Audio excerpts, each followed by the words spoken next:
Porque el oído es el órgano de la fe. Te traigo gotas óticas, la viva voz del Evangelio en medio del ruido. Soy Michael Nachtrab, desde el púlpito de la Congregación Evangélica Alemana de Asunción. Hoy Génesis 22, 1 al 14. ¿Cómo seguir viviendo cuando Dios parece contradecirse?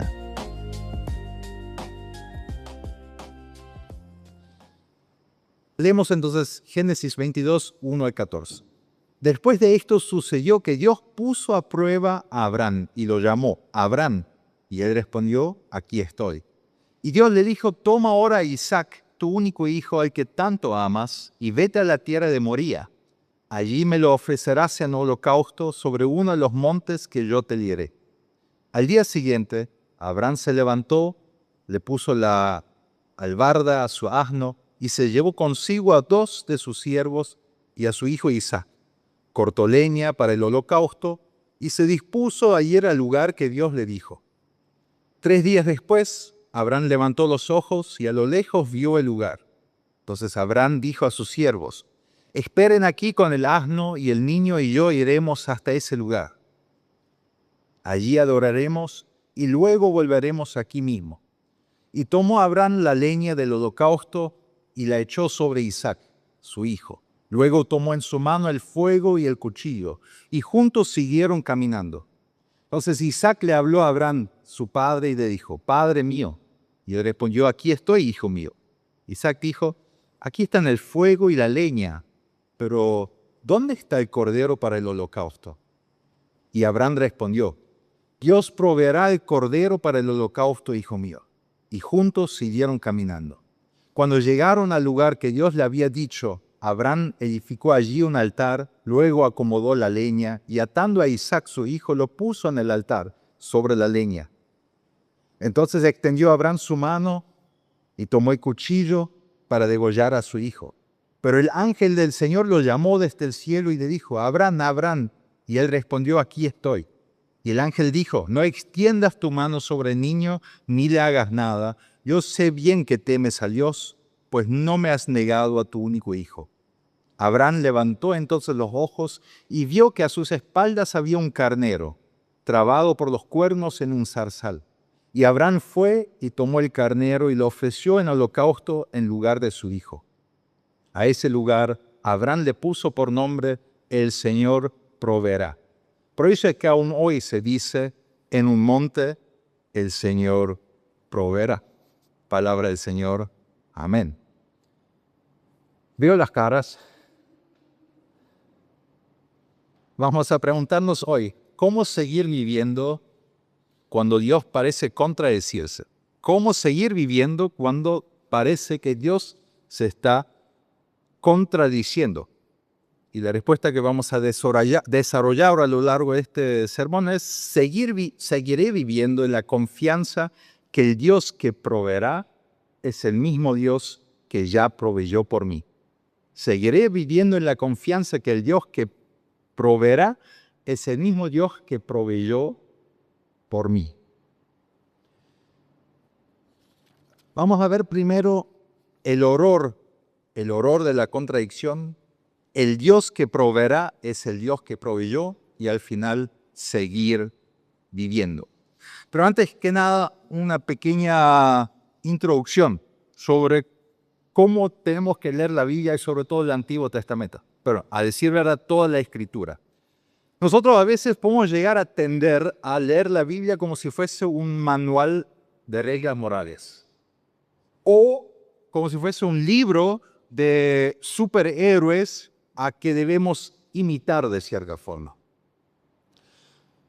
Por eso, para evitar ese error, nosotros a los niños le estamos leyendo una Biblia que no lee la Biblia así, no como un manual de moral y no como un manual de superhéroes a imitar, sino como un libro que guarda un hermoso tesoro en sí, desde el principio hasta el final. La Biblia es una gran caja de sorpresa, como lo dijo el doctor Andrés Ayala, lleno de otras cajas de sorpresas, y en cada caja de sorpresa hay la sorpresa más grande que hemos celebrado hace apenas 2 meses atrás, a Jesucristo.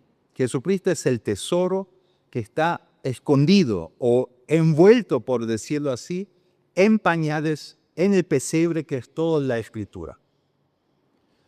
Martín Lutero, en su prefacio al Antiguo Testamento, nos advierte justamente de una lectura superficial. Ruego y advierto a todo buen cristiano que no se sienta chocado por la simplicidad del lenguaje y de las historias. No debe dudar de que por más simples que parezcan, son verdaderas palabras, obras, juicios y historias de la sublime majestad. Aquí encontrarás tú los pañales y el pesebre donde yace Cristo. Son pañales comunes y sencillos, pero apreciable es el tesoro, Cristo, que está envuelto en ellos. ¿Cómo hemos de leer las Escrituras? No buscando reglas manuales, un manual, digamos, de reglas morales para nuestra vida. No buscando personajes a imitar, sino en primer lugar, leamos la Biblia buscando a un gran tesoro en ellos, que es Cristo Jesús. Si leemos la Biblia como un manual de morales, ¿qué hacemos con un texto así? Es decir, bueno, ustedes ahora si quieren ser buenos cristianos tienen que ir a ofrecer a sus hijos en holocausto. Sería muy chocante y Dios no pide eso de nosotros. Si lo leemos como una historia de superhéroes a quienes debemos imitar, tampoco. Abraham, si bien es el gran padre de la fe, pero Abraham, por ejemplo, en Egipto, miente deliberadamente al faraón, diciendo que su esposa, Sara, es su hermana. ¿Para qué? Para que los egipcios le traten bien a ella. O David, el gran David, el matador de gigantes. También matador de un hombre cuya esposa le gustaba demasiado a David. Entonces, los personajes en la Biblia no son héroes a imitar. Los personajes en la Biblia son personas como tú y yo que buscan y esperan la redención completa. Son señales y señalizadores hacia Jesucristo, que es el fin de toda historia, que es el tesoro verdadero. Y así debemos leer también esta historia que acabamos de escuchar. No como un manual, no como una historia militar, sino como el pañal tremendo donde está escondido Cristo mismo, donde está envuelto Cristo mismo. ¿Quién es esto? El horror de la contradicción.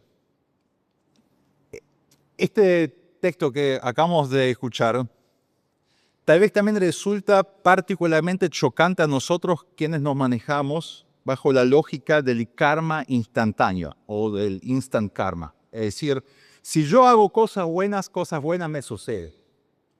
Si yo hago cosas buenas, el universo me devuelve todo el bien que yo hago, ¿no? Ese es básicamente moralismo, digamos, contemporáneo, digamos, ¿no? Si yo hago bien, entonces me van a volver cosas buenas.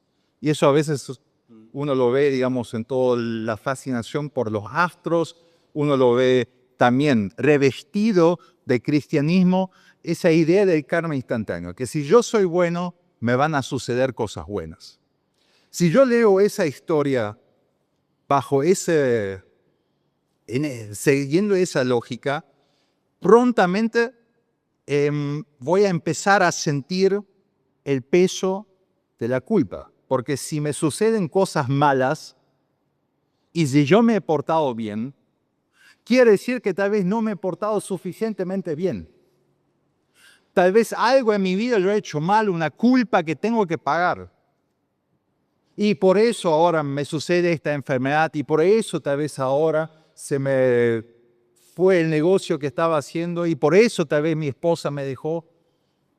Si vos te manejas bajo la lógica del karma instantáneo, del karma en general, de que si haces cosas buenas, el universo te devuelve cosas buenas, la gran contradicción va a ser cuando no te pasan cosas buenas, por más que te esforzás. Y es desesperante. Lo mismo pasa un poquito cuando te manejas bajo una lógica de un Dios que es puro amor. Un Dios, digamos, que está simplemente ahí para amarte, que es simplemente un Dios que te autoafirma, que te afirma constantemente en lo que vos sos. ¿No? Un Dios que es como todo el tiempo como viento bajo tus alas.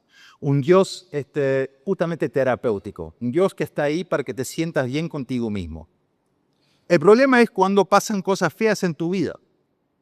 Si Dios solamente es ese Dios terapéutico, te va a pasar lo mismo que con una persona, un amigo tal vez a quien te confías y ese amigo te empieza a fallar. Es decir, es desesperante. Y dices, mi amigo es un mentiroso.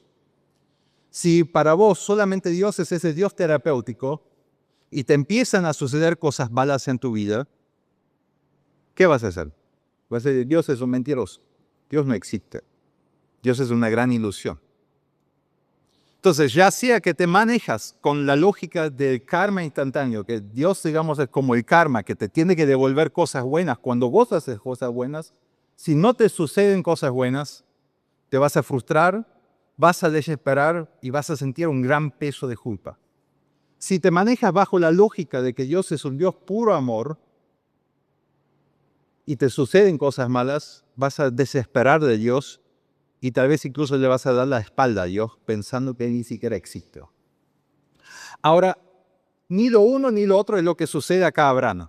Abraham no se maneja con una lógica del karma instantáneo y tampoco se maneja bajo una lógica del Dios terapéutico, sino lo que Abraham padece es lo que en alemán se llama Anfechtung. Anfechtung quiere decir cuando sentís que Dios mismo se está poniendo en tu contra. No es eso.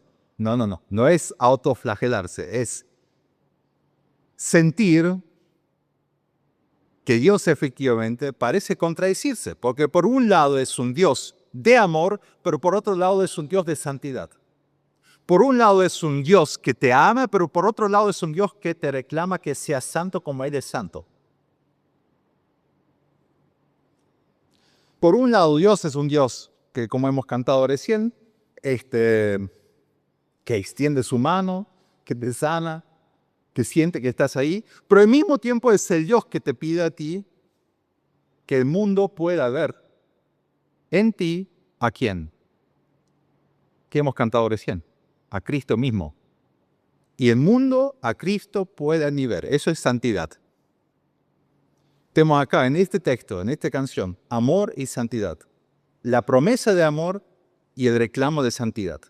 Y eso es lo que sintió Abraham. Esa gran contradicción. Un Dios que prometió capítulos antes que a través de tu descendencia yo voy a bendecir todas las naciones.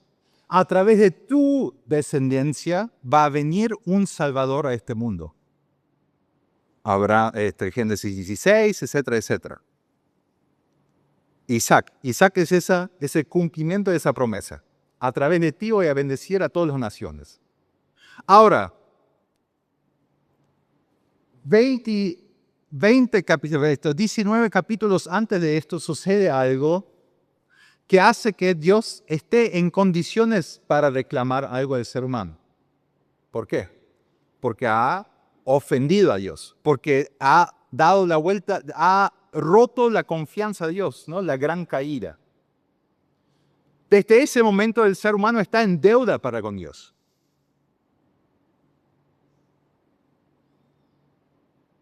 En deuda de devolverle lo que el ser humano le ha quitado. Pecado llamamos eso. El reclamo del primogénito a lo largo de toda la Biblia es el reclamo justo de Dios hacia el ser humano de pagar por lo que ha roto. Fíjense acá, digamos, y hay que, digamos, no quiero defender el texto, pero acá Dios no dice, anda a la tienda de tu hijo y degollado. ¿Qué es lo que Él dice? Anda y ofrécemelo en holocausto, es decir, dámelo a mí, devolvémelo a mí en un holocausto de gratitud, para que pueda haber paz entre nosotros, porque es lo que me debes. Dios es un Dios de amor, un Dios de promesa, pero al mismo tiempo Dios es un Dios de santidad. El amor de Dios no quita la santidad de Dios. otra vez sería como un mal médico, sería como un médico que simplemente es amigo tuyo y por ser amigo tuyo no te va a decir que tienes que dejar de fumar. Dios es ambos. Dios es un Dios de amor, de misericordia, de promesa, pero también un Dios de ley y de santidad. Y no solamente porque Él nos ama, Él va a dejar de reclamar que seamos santos como Él es santo. Porque para eso fuimos creados. 20 capítulos antes, fuimos creados a imagen y semejanza de Dios. Siempre cuando no somos eso ante el mundo, entonces Dios tiene un justo reclamo hacia nuestra vida. Esa es la contradicción que siente Abraham, que es infinitamente más grave que pensar que Dios es una lógica, un universo que me tiene que devolver cosas buenas cuando yo invierto cosas buenas. Y de repente me pasan cosas malas. Esa anfectum, esa contradicción, ese horror de la contradicción es infinitamente más grande que cuando pensás que Dios es puramente amor y de repente te pasan cosas malas. Esa contradicción y ese horror nace a base de saber que Dios es un Dios de amor, pero al mismo tiempo un Dios de santidad. ¿Cómo puede ser reconciliado a ambas cosas? ¿Cómo Dios puede seguir siendo un Dios de amor y al mismo tiempo un Dios de santidad? Para que nosotros podamos cumplir nuestro propósito y para que Él también pueda seguir siendo Dios. Porque donde Él deja de ser santo, deja de ser Dios. Y donde Él deja de amarnos, nosotros estamos fritos.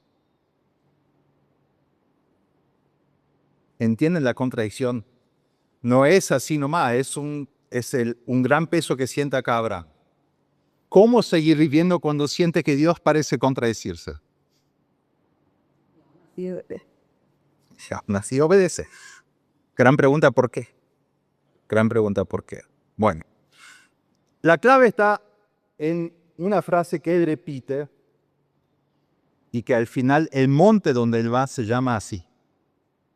¿Qué es lo que Isaac se da cuenta? No, Isaac está el cuchillo, está la leña que incluso él tenía que llevar sobre sí. Pero, amigo, ¿y dónde está el carnero? ¿Dónde está el cordero que vamos a ofrecer?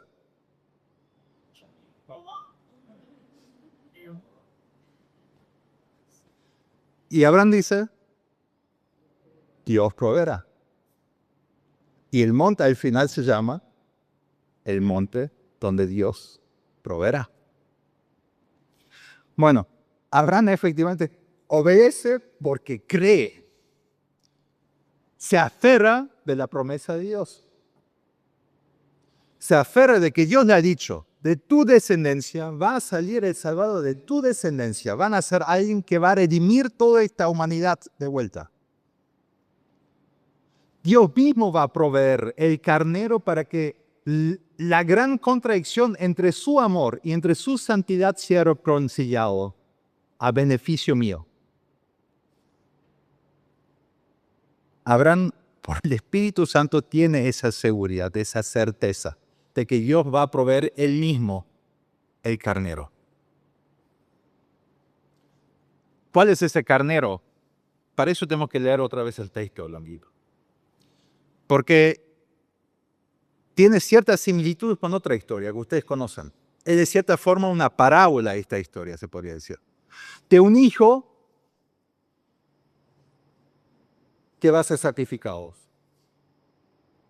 De un hijo que tiene que llevar él mismo la madera sobre sus espaldas a donde va a ser sacrificado.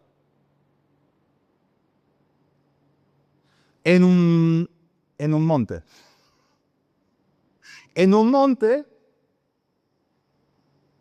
que está cerca de Jerusalén. Moría es una cadena de montes en Jerusalén. Isaac va hacia un monte cerca de Jerusalén donde va a ser sacrificado. Hay otro hijo que lleva la madera sobre sus espaldas yendo hacia un monte en Jerusalén para ser sacrificado. Nada más que en su caso Dios no detiene el juicio, sino ese juicio es ejecutado sobre él. ¿Quién es ese otro hijo? No es el hijo de Abraham, no es tu hijo, es el hijo de Dios, donde Dios reconcilia esa gran contradicción, donde Dios permanece fiel de ser un Dios de amor y donde Dios permanece fiel de ser un Dios de santidad. Un Dios que dice,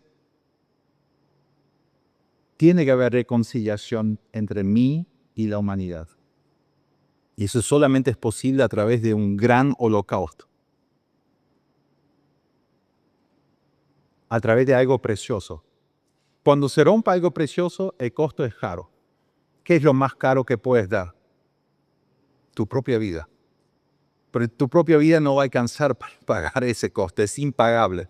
Por eso hacía falta que Dios mismo, lo más precioso que existe, se sacrifique. ¿Por quién? Por Abraham y por ti también. Abraham, por el Espíritu Santo, confiaba que Dios proveerá, que Dios mismo va a reconciliar esa contradicción. Porque Dios quiere seguir siendo un Dios de amor por ti, pero Dios también quiere que tú seas santo como Él es santo. Para que todo el mundo pueda ver en ti la imagen y semejanza para la cual tú fuiste creado. ¿Cómo es posible seguir viviendo cuando Dios Padre se contradeciese? Porque eso también es dicho sobre ustedes. Dios es un Dios de amor que proveyó por ustedes. Este sacrificio fue por ustedes, para que ustedes puedan estar reconciliados con Dios. Para que ustedes puedan decir, Dios proveyó por mí. Dios pagó el gran costo y lo hizo por mí. Para que yo no tenga que sacrificarme, porque igual yo no podía sacrificarme jamás por Él. Pero al mismo tiempo Dios sigue siendo un Dios de santidad. Un Dios que quiere que nosotros seamos santos en toda nuestra vida. No solamente la hora y media que estamos sentados aquí, sino sobre todo en nuestras vocaciones. Dios efectivamente quiere en nosotros que nosotros seamos pequeños Cristos para los demás. Que el mundo pueda ver en mí a Cristo. Te agradezco enormemente, Omar, por haber traído este canto. Dios no solamente es un Dios que quiere extender su mano y sanarme, ya lo hizo en la cruz. Dios ya sanó la enfermedad más profunda que yo tengo, que ningún médico sabe curar, que ninguna medicina sabe curar, que ningún dinero del mundo puede curar, que es el pecado. Es decir, ni alejamiento, ni tremenda rotura de confianza en la relación con Dios. Eso ya fue sanado. Y no lo hice yo, sino lo hizo alguien, un carnero, un cordero de Dios, el Hijo de Dios mismo. Ya soy sanado. Lo que más roto dentro de mí estaba, ya está sanado. Lo que más roto está en ustedes, ya está sanado.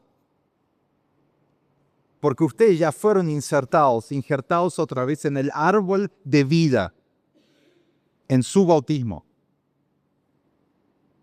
Su bautismo es efectivamente ese momento cuando ustedes son insertados, para que ustedes puedan tener plena certeza de que esto es lo que Jesús lo hizo también por ustedes. Y para que ustedes puedan atravesar esta vida diciendo, lo que Dios hizo en la cruz, lo hizo por mí.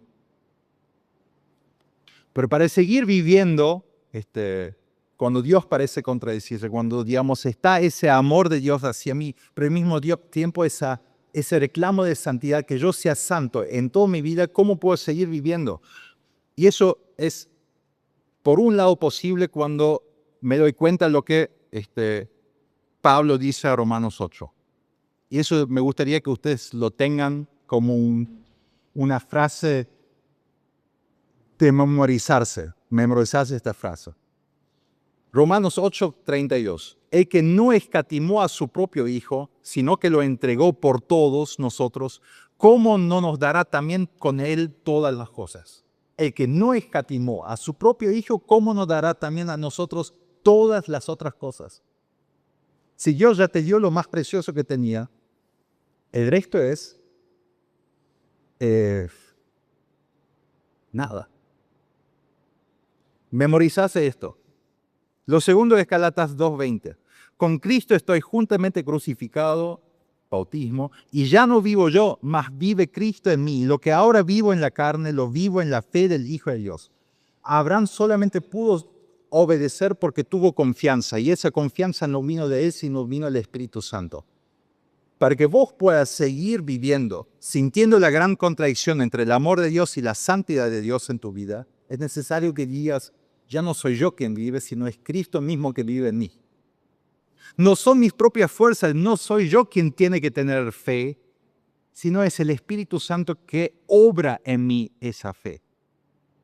Es Cristo mismo, de cierta forma, que vive ya en mí, por lo que Él ha hecho por mí en la cruz, por el bautismo, por la Santa Cena. Cada vez que me uno a Él, Él se compenetra con mi vida.